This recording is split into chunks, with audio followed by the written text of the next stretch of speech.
move on to our next topic. Viewers, if you're now tuning in, of course, you're tuned to Facing the Nation. Today, as I said, we're going to do it a bit different. We decided to discuss two topics. We were discussing, well, the 57th anniversary of the People's National Congress, and we also discussed the fact that the PPPC uses their so-called anniversary to bring propaganda and to mislead the public. Now we're going to talk about, unfortunately, we have to discuss it because it happened. We're going to talk about what happened to those residents and those communities there on the east bank of Demerara yesterday when the Koker broke. So what I'll do is introduce a clip to you. You'll see and hear the plight of the residents there, and when we come back, we will talk about what actually happened and what APNU believes is the way forward.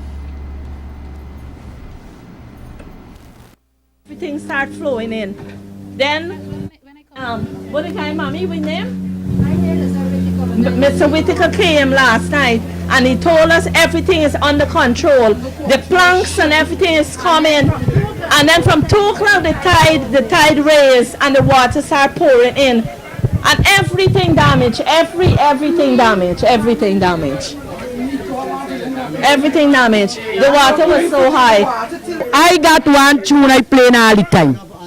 And me tune I play is this. Every day the government talking about global warming, climate change, they get too much money from who and where. But these things that is connected to all these things we're talking about, how much interest are they paying in it? Now that Koker collapsed about 3 years ago. Right? They came here, Mr. Robert Prasad and all of them come here and a set of promises. The Koker collapsed again. Not a government official in come here up to now. The chairman, he just come in like a sweet by the overseer, no different. Now, if the nominated councillors that they got, the chairman live in Diamond, what interest he got here? Where are the councillors that are nominated and remove the elected councillor? I was a councillor that NDC, an elected councillor who used to walk about here and look out the people's interests. How do you think we get all these nice roads as I walk about and ensure that the citizens that, where are the councillors them? Mr. Whitaker sitting in his office and he played that he could run this country. You understand what I'm telling you? Something got to be done. Enough is enough. I lost a lot of money. Me whole band soak. Who gonna compensate me? Me story now start. Act 1, scene 1 now start because I can walk far from it. This morning when the Koker break, I run right down the road and call everybody out. These men pull out the door without prepare themselves for the high tide. The Koker door got two, what do you call it?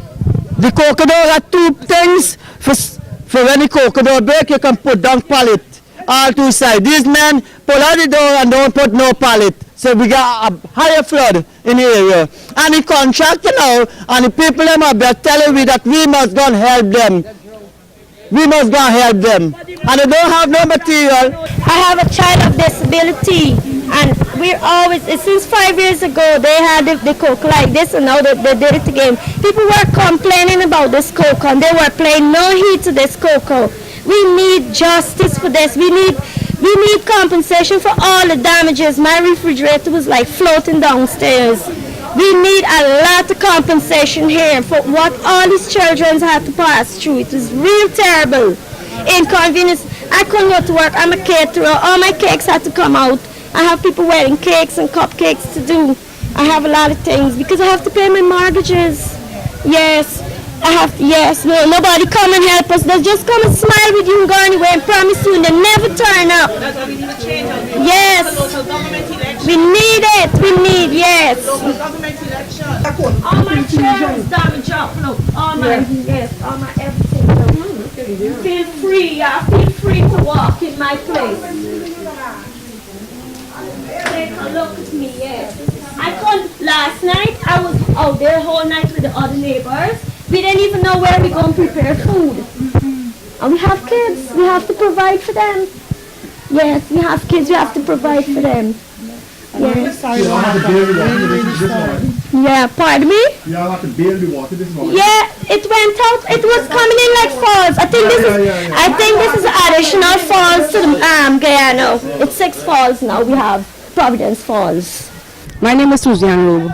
I'm living at 69 Providence. Right now we're underwater. And my mom is 83 years of age. Right now her bed is wet, fridge underwater, freezer underwater. And she ain't got no food to eat. All float away. No rice, everything, the butter, everything float away. Because most of us open went in the fridge, we have to throw them away. And it's not right, it's not fair. No government official as yet. Since yesterday, 3 o'clock, the Koker break open. This morning it was worse. It was so many feet high that she had to crawl and go upstairs. I'm here along with my colleagues this morning to empathize and to sympathize with what you would have experienced during the course of last evening into this morning.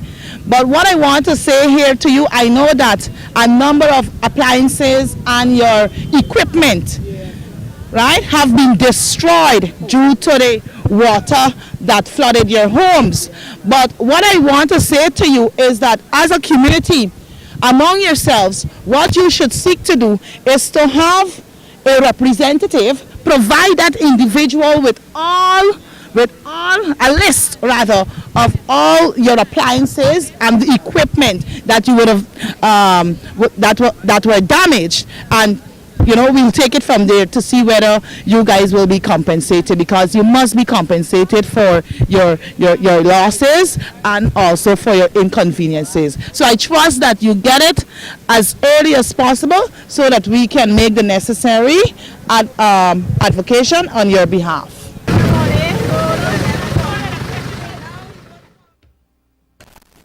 Okay, what you were viewing there is a clip of residents responding to that disaster we had. I can't even say had, because people are still affected. Their homes are still wet. They don't know what to do, where to go next, because they're still waiting on the Koker to be rebuilt. Mr. Bulkan is here, and he will be talking to you about exactly what happened there and what a Partnership for National Unity believes is the move forward. And as I said earlier in the program, MP Bulkan was one of the first persons there to arrive on the scene and to discuss with the residents, the suffering residents there. But of course, we did not show you that clip of him moving around the community and talking to the media, because he's already here on the panel. Before I talk to MP Bulkan about that situation, let me also apologize to you. The leader of the opposition, Honorable Brigadier David Granger, had to leave early today because he has a prior engagement. I can actually tell you what it is. As you know, the People's National Congress Reform every year give bursary awards to students who would have done well at the grade 6 national assessment. So today is the ceremony for those awards, so he had to leave to attend to that. Now on to what we're going to talk about for the next few minutes of the program. Unfortunately, I may not be able to take your calls because of the time and because we split the program into 2 today. And people can, let's talk about what really happened on the East Bank area there yesterday, where we saw that Koker, where the Koker broke. Now, a Partnership for National Unity, of course, through yourself, you've said in the last 24 hours or so that, look, this is another reason why we need local government elections, and this is a result of neglect. But then you have people coming from the PPP side now are saying that, hey, natural disasters do happen, these things do happen. This has nothing to do with the need for local government. Your thoughts? Malika, what happened yesterday, or in fact day before yesterday, in relation to the Koker at Peters Hall, had nothing to do with a natural disaster. That was not purely a man-made disaster. A Koker is a simple piece of engineering, and unfortunately, as a result of the failure of the Koker, the residents of Peters Hall, Providence, and even across the road, Nandi Park and in Republic Park, suffered huge financial losses, untold aggravation and stress. We would have seen when we visited affected residents yesterday that many homes were under 3 feet of salt water, filthy water, silt-laden water that caused huge damages to people's appliances, furniture, household effect, livestock, cattle, poultry. So there was, as I said, a huge financial loss to persons and a significant inconvenience. But it was all preventable. And as in a statement that APNU put out yesterday, that would have been entirely avoided had we have a functioning system of local government. But unfortunately, what that occurrence and incident highlights in very graphic terms the fact that the system of local government, it's severely broken, it's damaged, and it's at a point of near collapse. Because while it is that the NDIA, or the National Drainage Authority, has responsibility for the maintenance of the cokers, it would be the local democratic organ, or in this case, the NDC for that area, that would be the first line of defense to ensure that an important structure, such as a coker, which is designed to for flood control purposes, would have been given the highest level of priority.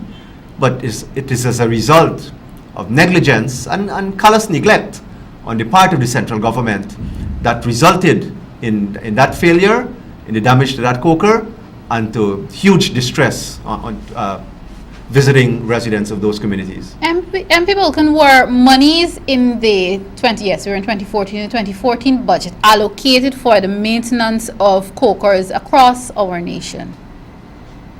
Malika, what we have seen and what citizens are not unaware of is that there's been no shortage of availability of monies or allocation for infrastructural projects. But unfortunately, what there's been a prevalence of is mismanagement, incompetence, and corruption. So monies that are designed to maintain vital infrastructure are not getting to reach the actual infrastructure. There's a huge degree of siphoning off taking place. And again, if I refer to the broken local government system, whereby we have central government interference in the functioning of our local democratic organs, where the central government is using the appointed element of our councils, whether it be the municipalities or any of the 65 neighborhoods, to usurp or bypass the authority of the council. But what it actually conceals is that there's a system by this interference and marginalization that facilitates corruption. But the victims invariably ends up being our citizens. And what is happening now to those communities of Peters Hall, Providence, Nandi Park, and Republic Park is a graphic example of this system of incompetence and corruption that the PBPC has visited upon our country. Eventually, I'm going to want to talk to you to get your comments on compensation and the way forward. But before I do that, as I've said time and time again on today's very broadcast, that you were one of the first members of parliament to be on the scene there after that tragedy struck. Were you able to gather from the residents if they would have been visited by any government minister, any government official, even before that disaster struck, in terms of fixing that problem? And even after the disaster struck, if anybody was able to visit to tell them, well, we're going to start to put measures in place so you can be compensated? Malika, with regards to governmental visits after the damage to the coker, I'm aware from reports in the media that Minister Whitaker did visit the community, and I'm told, I've learned this, I believe, in yesterday's paper, and in today's paper it is reported that Junior Agriculture Minister Ali Baksh also visited, the site of the coker, and perhaps I'm not sure if residents as well. And whilst I was there yesterday, there were other, government officials who had visited the area.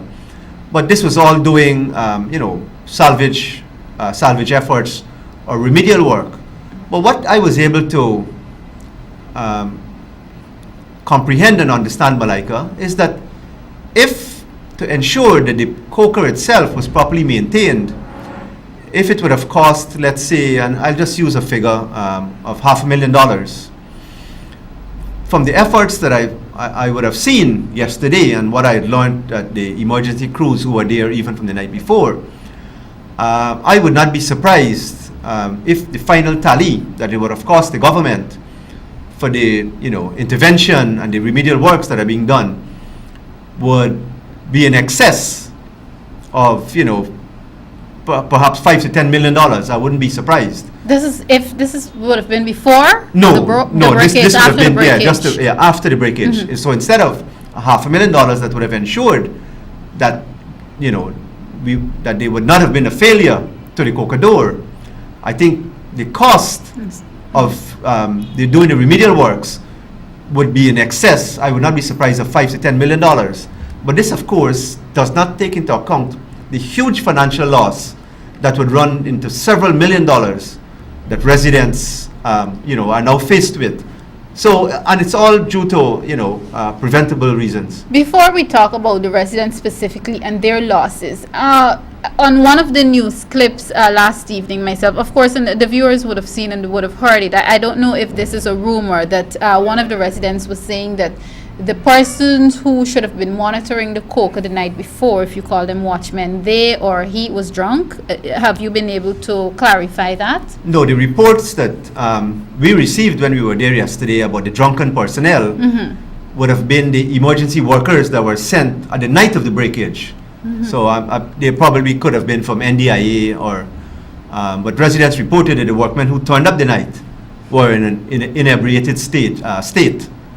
And they were in no condition to, perform the works that they were expected to do. Let's talk compensation now. We live in an era where, and of course in a nation whereby we're promised things by the government. Of course, the most glaring example is the fact that President Donald Ramatara had promised during the 2011 campaign that there would have been local government elections at least 1 year after. We saw him breaking that promise, and we see now that he's using various excuses, taking them even in the diaspora to say why he couldn't live up to that promise. Now, do you believe that those residents who suffered yesterday would be compensated even after being promised? And the thing is, I don't even know that they were promised any compensation as yet. Would they be compensated by government?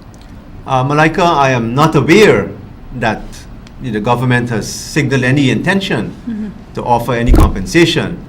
And whilst residents were vociferous in articulating that they deserve compensation, I would not be surprised, given the track record of the government, that they would, not seek to go in that direction. In fact, yesterday when I was there, at one period,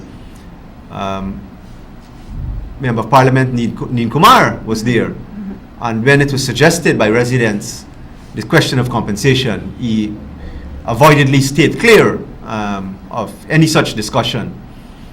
But I believe that residents are going to make serious claims for compensation for the significant damages that they suffered as a result of a man-made situation. This was not a natural disaster.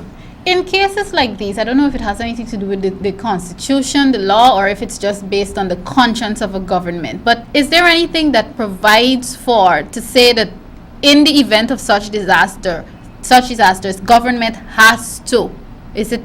Do they have to compensate the residents, or is it based on their conscience?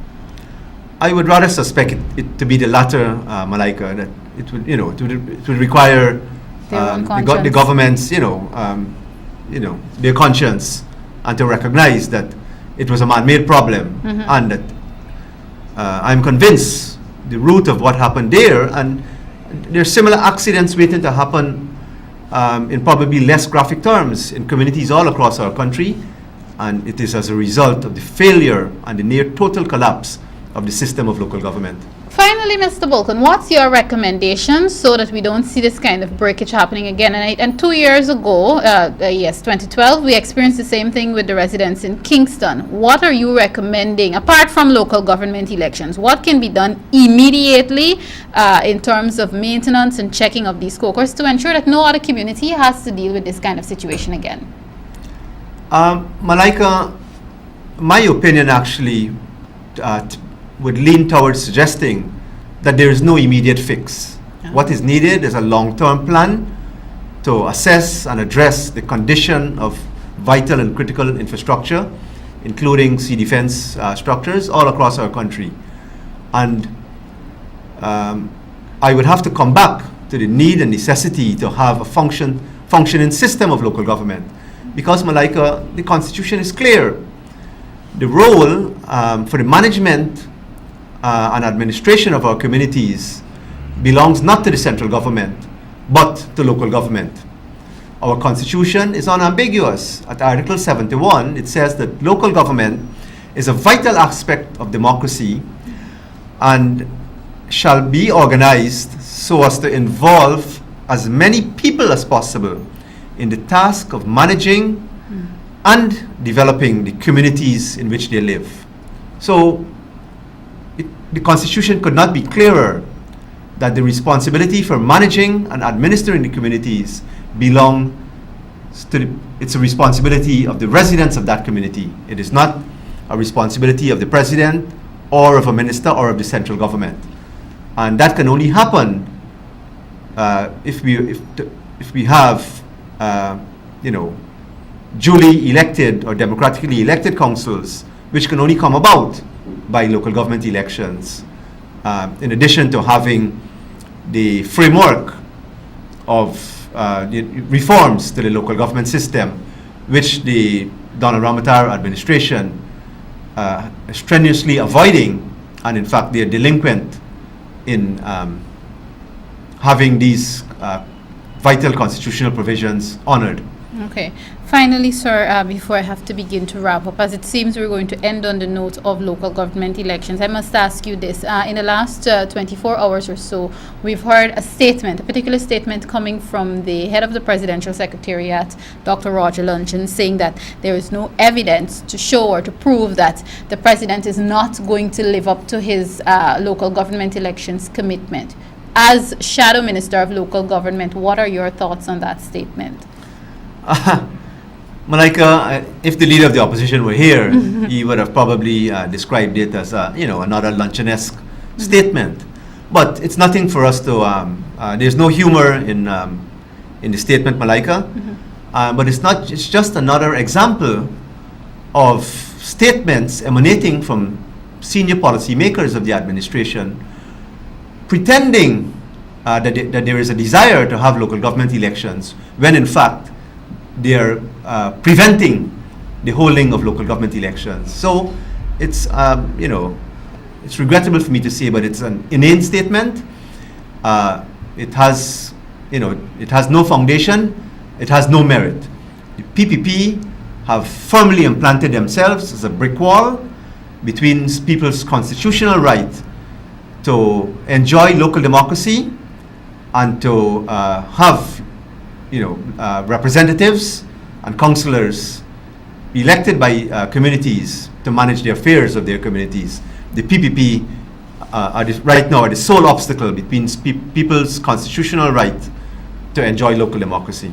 Thank you very much, sir. Well said. And unfortunately, viewers, we are going to have to wrap up today's program on that note. But before I begin to wrap up, I just want to remind you, for those of you who have your friends and relatives living overseas, tell them they can listen to everything that's happening with the Partnership for National Unity online. Of course, they can go to www.apnu.fastcast4.com. And of course, they can tune in to listen to everything that we are doing. It's a 24-hour online station.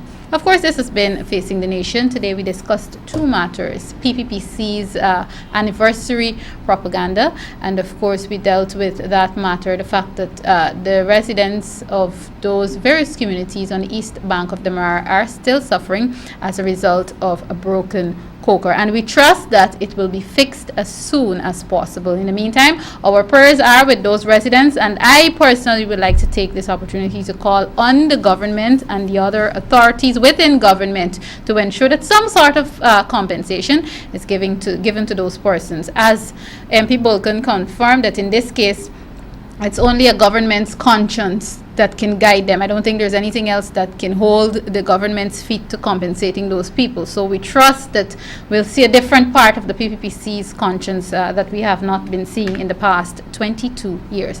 MP Bulkan, thank you very much for being on our program today. My pleasure. Thank you, Malika. And of course, thank you very much to the opposition leader who, as I said earlier, had to leave early today. I'm Malika Ramsey. Join me again next time. Be good Guyanese citizens. Take care of yourselves and take care of each other. Goodbye.